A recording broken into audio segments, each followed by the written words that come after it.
This segment of DoD TV is brought to you by MOTV, the exclusive digital home for all DoD outdoor channel shows. Dealing with the unexpected when you're out in the field can be a lesson in patience and maturity for any hunter. Welcome to Drury's Top 10. In this episode, we're taking a look back on all the times in 13 where an otherwise promising hunt took a turn for the worse when something didn't go to plan. Our evening is done, and it's 20 after 3. Number 10, rained out. We've all been there. The weather is one of the biggest factors in determining the success of a hunt. And in this episode of 13, Mother Nature did not let Mark Drury off the hook easily. In his continuing search for the stud Bucktober, the mad scientist resorted to some more primal tactics in an effort to beat the storm clouds that were quickly approaching.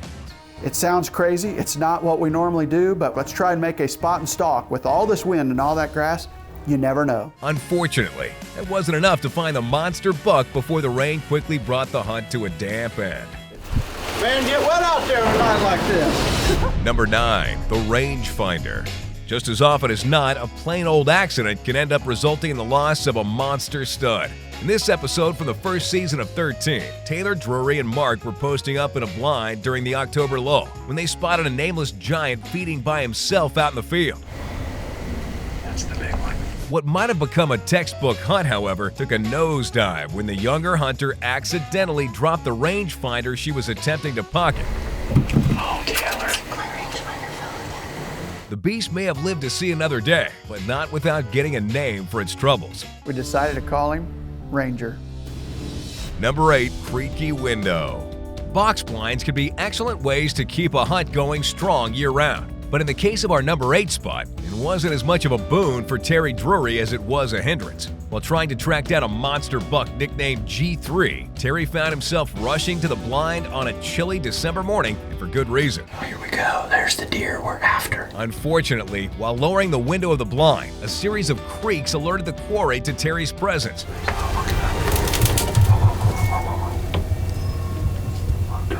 And despite his best efforts at being discreet, he was unable to stop the buck from leaving the field entirely. Things wouldn't have been as bad if the situation wasn't compounded by the fact that this was the second time in a matter of days where Terry had scared off the same deer in the same way. He was coming straight in, too. Yeah. Number 7, the sawing. Sometimes the hunt is fated to be a dud before it even gets started. On what would otherwise be a perfect day for catching a multitude of great encounters quickly soured for Mark and Taylor when the sound of buzzing erupted from the property next door. I can't even believe that. What are the odds? He's going to town. It's really not funny, but it kind of is. What places this hunt at number 7, though, is that Mark and Taylor used the opportunity to check up on Wade, who was in the process of hunting down a monster buck named Simply Safe. Being able to root on their fellow hunter despite their own bad luck was fun and heartening to watch. Wade Robinson, bingo. Nuh-uh, Wade. Why didn't you text him? Number 6, forgot to load the gun. Luck seemed to be on Terry's side when, on a particular evening that he deemed as unfit to see much movement, a stud stumbled into sight chasing after a herd of does. As the hunter went to take down the welcome visitor, however, he ran into a minor hiccup to his plans. It's a testament to the older Drury's nerve and experience in the field that he was able to recover and still get off a shot that finally found its mark. Oh, but did we mention the deer still managed to get back up?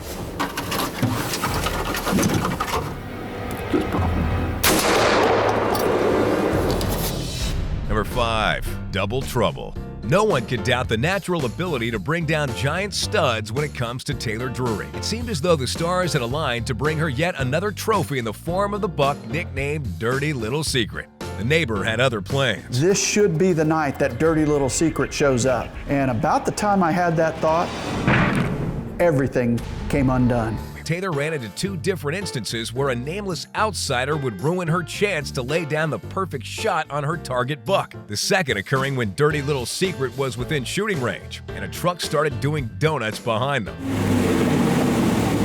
But a truck, full bore, doing donuts right behind our blind. The time for the shot is right now. The neighbor is back. Fortunately, Taylor was still able to get a shot off, dealing with the distractions like a pro. Number 4, the cows call home.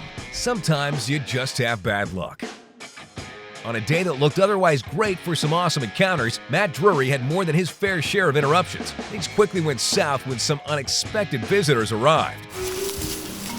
Not a good start to our day. Busted a bunch of deer on the way in, and we got a cow at 20 yards. Only a short while after being foiled by the friendly farmyard critters, a more artificial disturbance came when Matt's cameraman Justin dropped his phone. Can you hear that? That's Justin's phone. Sounds like an alarm. On Matt's third attempt to switch locations in the same day, his neighbor would end up taking down the target buck our unlucky hunter had come in for. They say third time's a charm, right? Wrong.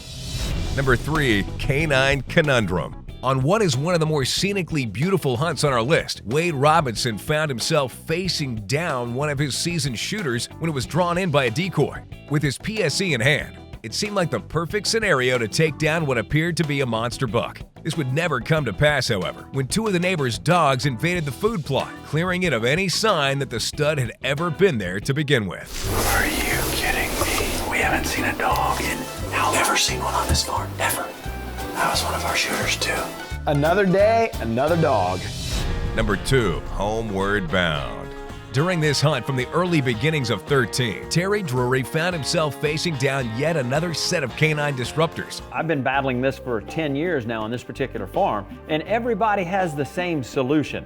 Well, that's not a solution for me. Rather than simply shoo the dogs away and wait for another opportunity to chase down a whitetail, Terry took a more diplomatic approach when he decided to collect the dogs, feed them, and return them to their owner, proving that patience truly is a virtue. I'm either the nicest guy on earth or the craziest, one or the other.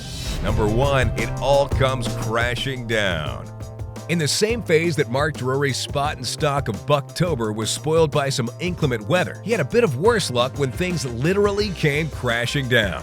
In the early part of the morning, everything seemed in place for a fantastic hunt, with Mark even spotting a buck named Periscope strutting across the field.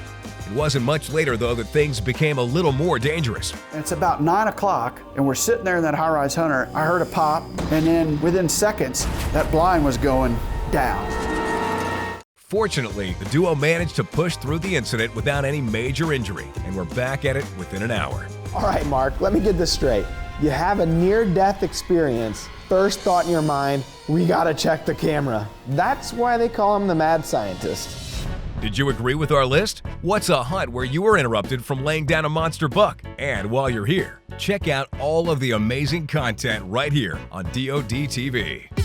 We're adding new videos every week, so make sure to click that subscribe button and check out all of our amazing content. This segment of DOD TV was brought to you by Ram Trucks. Guts Glory Ram.